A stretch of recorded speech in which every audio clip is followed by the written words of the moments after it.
Do you know that child needs your help? You don't even know what that child has been going through. Today I want us to dive into helping our children come out of trauma. Hello everyone. I'm excited to be here again. I am Olanireti Comfort and I'm welcoming you to Healing Heart Haven, where we discuss mental health matters. And so today we want to be discussing about helping children heal, recognizing and responding to childhood trauma. Trauma is an overwhelming reaction born out of horrible situation, probably in the past, and it's an emotional response to a terrible event that has happened to anyone, not even minding their age. It might be an accident, it might be a form of abuse, other rape, it can be a natural disaster, and so on and so forth. Hence, a traumatized person can feel a range of emotions, both immediately after that incident or that event, or in the long run or in the long term. They may feel helpless, shocked, or have difficulty processing their experiences, especially as a child. They need help. Even though every human being is born with feelings and emotions, and these are tools that are vital to our mental well-being, our feelings and emotions are the major drive of our mental well-being. But sadly, you know that many children grow up in an environment where their emotions are suppressed. Boys are told, stop crying, you are a man. Don't be soft, are you a girl? And because we say all these things to them, they believe, so they can't express their emotions, they can't express their feelings. And so they grow up, never to talk, never to cry. As a man, they believe, I should not cry, I should not let people know, because they were brought up with the mentality that they are man, so they have to suppress their emotion, they don't have to talk, they have to hide whatever they are feeling. And when they grow up like this, it's a major problem for them. And most times girls are taught to be silent, as if submission means invisibility. Keep quiet there. When men are talking, girls are not talking, and they give these children low self-esteem, timidity, fear, and they spoil their emotions and their feelings. So their voices are stifled before they even learn how to use them. So in homes like this, children are not just disciplined, they are disconnected. A young boy learns to bury his pain. Shake your body, you are a man.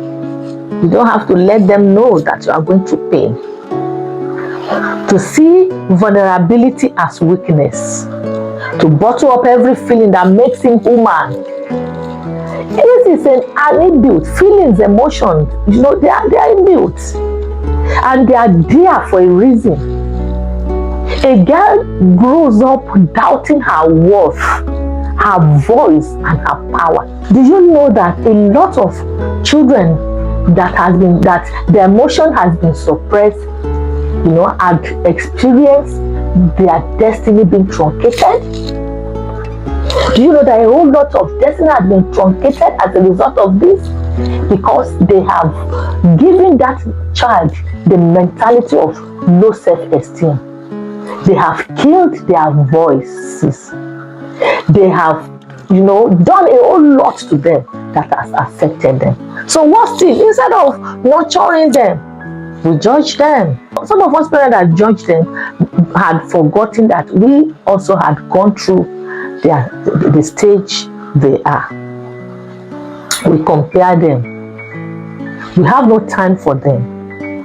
There's no one to guide them. There's no one to listen to them or to lead them with love.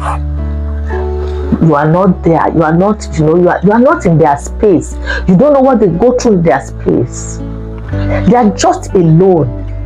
You have forgotten that each child passes through some stages in life, And each stage has their peculiarity, that they need someone to be with them in that particular space and stage. They need to guide them, that need to show them love. And so they grew up wounded, carrying invisible scars. This is trauma. That is the trauma we are talking about, that we have given our children even as they grow up. Trauma can profoundly affect a child's emotions, their physical well-being, their psychological development, and so on. Often in ways that are not immediately obvious. By the grace of God, I've been able to, handle children that are abused, that have gone through trauma in life at the early stage. I find that this trauma does not, it's not obvious immediately for some of them. So whether caused by abuse, whether neglect, loss of loved one or parent, or exposure to violence, childhood trauma can leave lasting scars if not properly addressed. Today, we see marriages failing. It's as a result of adverse childhood experience that was not handled properly, that we did not even know that these children are going through at that time. And so it developed into trauma, and it is part of their life. And so at the time they are entering marriage, they see no other things than to do what they have learned through their trauma process or trauma experience. So understanding how to recognize and respond to these invisible wounds is crucial for parents, caregivers, educators, and anyone working with children. We will be talking about steps to support children through their healing journey, helping them feel safe, heard, and empowered every step of the way. Children may not say, "I am traumatized," but they show it through their behavior. So we have the behavioral signs that we need to look at in our children to really know whether they are going through trauma.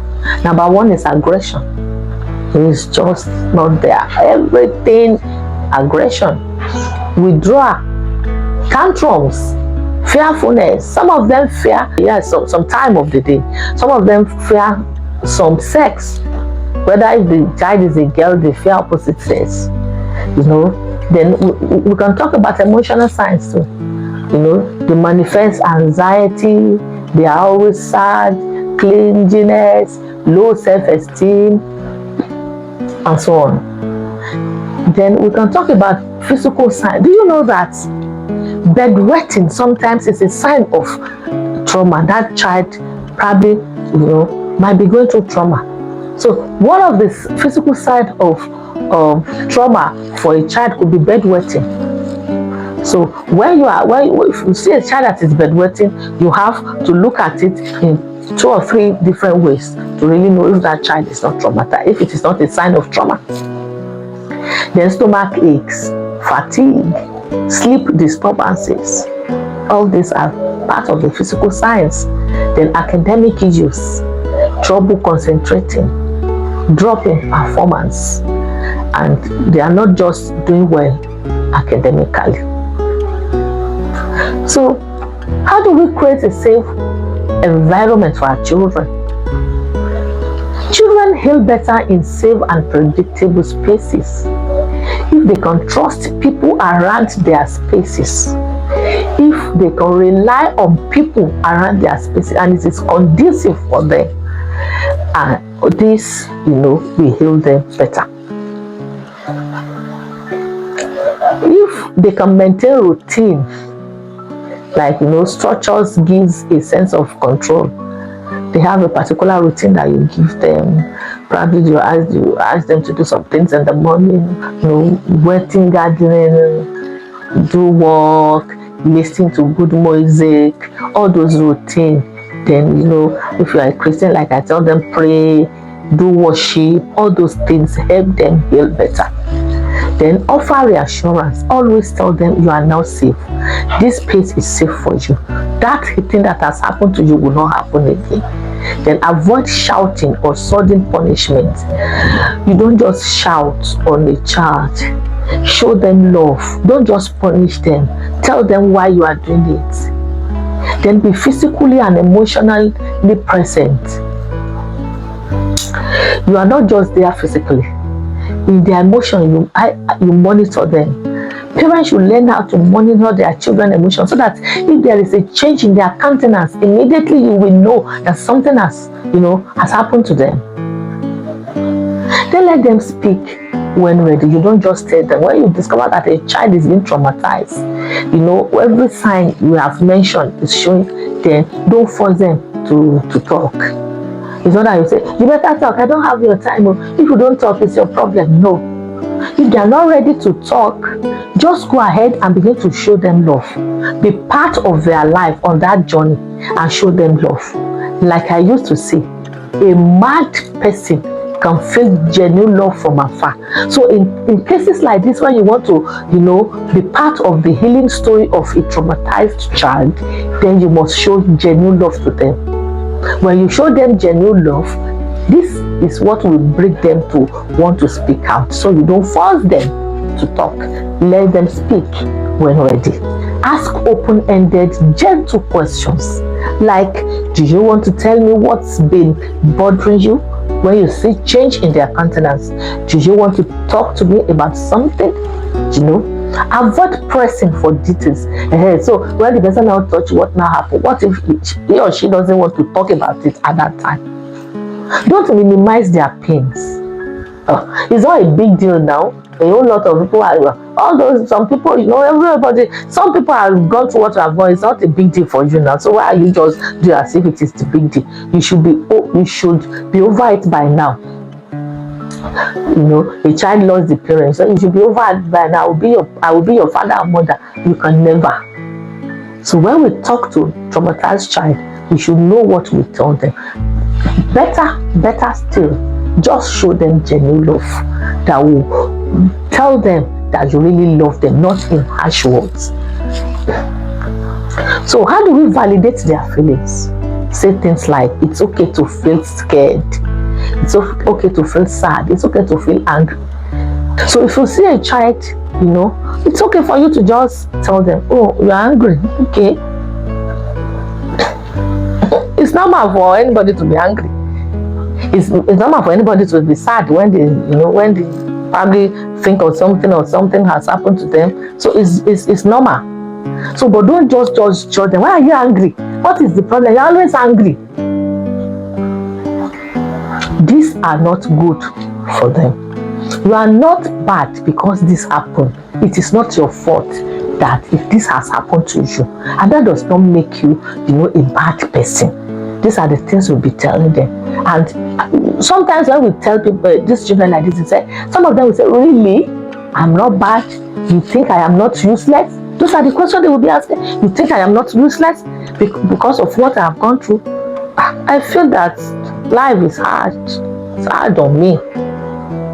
But when you begin to tell them, validating their feelings and speak soft words to them, it will break those negative feelings or emotions they have, and they will be able to talk and you'll be able to help them. Teach emotional words like, this is called feeling overwhelmed. How do we teach coping skills? You can do that by help that child regulate overwhelming emotions. And how do you help them regulate it? You have seen change in countenance and you are able to shift. Like, have you listened to music today? When I see any child, I suspect them or I see them changing in countenance with them, I ask them questions that will shift them, that will just give them a shift. The moment they have that shift with your soft word, with your, have you done this today? Have you listened to music today? That helps them. You can teach them breathing exercise. You can ask them to smell flower. You can ask them to blow out candle. You can ask them to blow balloon and deflate it little by little. That is like their coping trauma. When you see them that they are manifesting that trauma the trauma experience and behaviors. These are the things you can do to regulate, their emotions. You can tell them to begin to draw and begin to write your feelings now. That's one of my therapy for traumatized person. And most of them can, develop this into writing a book later in life. You can ask them to move, a kind of movement. You can ask them to dance. Then they can talk to trusted adults. So avoid shaming them for survival behavior, like lying, hoarding food, and so on. Seek to understand before reacting. Understand them before reacting. Then involve professional help when needed. If you are not a professional in one field and you will not be able to help them, please seek professional help. Don't just keep that child inside. Don't just keep that child safe. I don't want anybody to hear what happened to her or to him, and so you just lock that child inside. You are killing that child.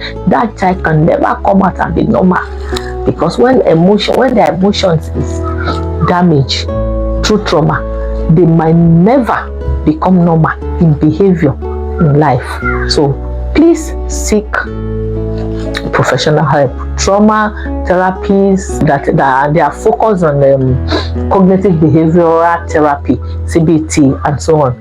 Then you can talk to their school counselor, pediatrician too. Some trauma manifests physically. So empower that child. Give choices when possible. Do you want to talk now or later? As we have said the other time. Help them develop a strength story of tell them stories that will give them strength. The moment they know, they can come out of it and they can be better. If you can relate a story to them about somebody that has gone through what they have gone through, and the person is up there, is somebody that you can relate to, or they can see, it helps them. It's their strength story. Identify how they will overcome or survive hard things. So promote consistency in how the child is supported across their environment. Healing is not linear. Be patient with the progress. Celebrate small victories that they go through in their healing process. Some heal fast, some it takes time. So when they have been able to achieve something in what they have been going through, like sleeping through the night, celebrate it. Asking for help, or if they can come to you to ask for help, or you see that their anger level has gone down, celebrate all this, so it will help them it will help their healing process. Now, in conclusion, healing from trauma is a journey and not a destination. It's a path that requires patience, self-compassion, and support. Make sure you are always in the space that they are. Help them by showing them genuine love. Seek help when needed for these children, so that we all will have good adult children that will help our generation. Thank you for listening to us. I'm sure you have benefited. You have been able to learn one or two things from what we have said. Kindly share, kindly like, kindly comment, and please help others to benefit too. Thank you. See you in our next video.